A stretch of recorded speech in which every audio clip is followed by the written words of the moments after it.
Hi மக்களே, எங்கள் area பகுதியில் கிடைக்கிற ஒரு வகையான நண்டு அது சுவையில் நல்லா தான் இருக்குது. ஆனாலுமே அதிக விலைக்கு போகாத காரணத்தினால எங்கள் பகுதியில் அது வலையில் வந்தாலுமே அந்த நண்டை எடுத்து கழித்து கரை தான் போடுவாங்க. அந்த நண்டு இப்போ நம்மளுக்கு ஒரு நண்டு உயிரோடு இருக்குது. அதை மீனவர் யாரோ விட்டு போயிருக்காங்க. அதை அப்படியே பார்ப்போம் வாங்க.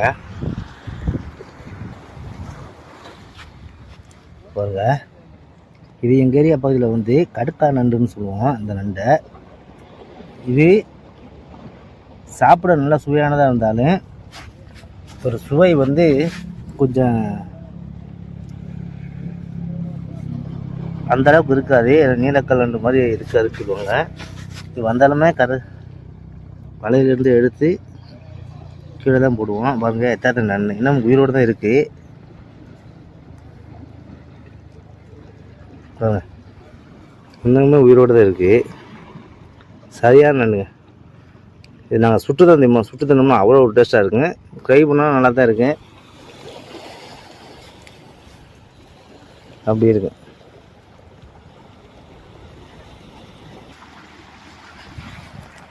கிராமப்புறங்களில் இந்த நண்டுக்குன்னு தனியாக ஒரு ஃபேன் பேஸே இருக்குது. ஏன்னா அதோட சுவை அப்படி இருக்கு. ஆனாலுமே இது என்ன கடி வாங்கினோம்னா ரத்தத்தை பார்க்காம விடாது. கொஞ்சம் கவனமாக இருக்குன்னு கிராமப்புறங்களில் இந்த நண்டுக்குன்னு தனியாக ஒரு ரசிகர் கூட்டமாக இருக்குது. அந்தளவுக்கு இதோட சுவை அப்படி இருக்குது.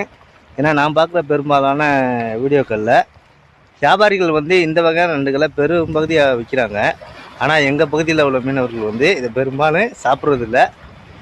பாருங்களேன், விலையும் அவ்வளோ கம்மியாக தான் போகும். நீலக்கால் நண்டு மாதிரி வராது. இது எங்கள் ஏரியாவில் கிடைக்கிற கடுக்கா நண்டு. பாருங்கள் எப்படிங்க, எப்படா பாருங்கள். ரொம்ப கவனமாக இருக்கணும் மக்களே,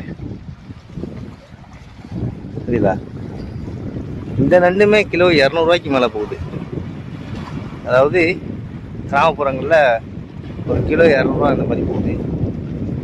நல்லா இருக்குது, சாப்பிட சூப்பராக இருக்குங்க. என்ன இருந்தாலும் அந்த நீலக்கால் நொண்டி முடி இந்த மாதிரி வராது. நன்றி மக்களே. பாருங்கள்.